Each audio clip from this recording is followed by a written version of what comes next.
20 minute চলে আসতেছে না। আমাদের মাথা পিছু ইনকাম কত ধরলাম 1000 টাকা, বলতেছে সরকার বলতেছে মাথা পিছু ইনকাম 1000 টাকা। এখন আপনি মনে করছেন আমার তো 1000 টাকা ইনকাম না, তাহলে আমার কিভাবে হয়? হয়তো একজনের 5000, আপনার 500, সব মিলে 1000 হচ্ছে। এই হিসাবটাও এরকম, সব জায়গায় প্রাপ্যতা নাই। তো আমাদের চেষ্টা করব, আমাদের যেহেতু প্রাণীজ পুষ্টি, আপনাদের এখানে পুষ্টির উপাদান বা আমিষের একটা বড় অংশ কিন্তু আপনারা মাছ থেকে পান। আপনারা মাছ থেকে পান, মানে আপনাদের বাড়িতে প্রতিদিন মাংস না থাকলেও, ডিম না থাকলেও, দুধ না থাকলেও মাছ থাকে, তাই না?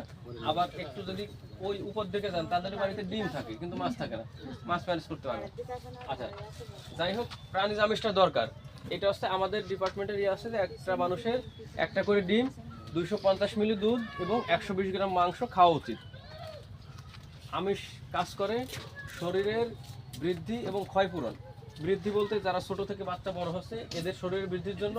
ক্ষয়পূরণ হচ্ছে যখন বয়স নিচের দিকে চলবে, মানে বয়স মুরব্বী হয়ে যাবে, তখন শরীরের যে ক্ষয় হবে, হাঁটতে পারবে না, পা ব্যথা, মাথা ব্যথা, মানে বিভিন্ন সমস্যা, এইগুলো আমিষ আমিষ জাতীয় খাদ্য এই কাজগুলো করে থাকে তাকে সাপোর্ট দেওয়ার জন্য। আপনাদের খাদ্য তালিকার যে আমিষ আছে, এটা হয়তো মাছ থেকে চলে আসে বেশিরভাগ।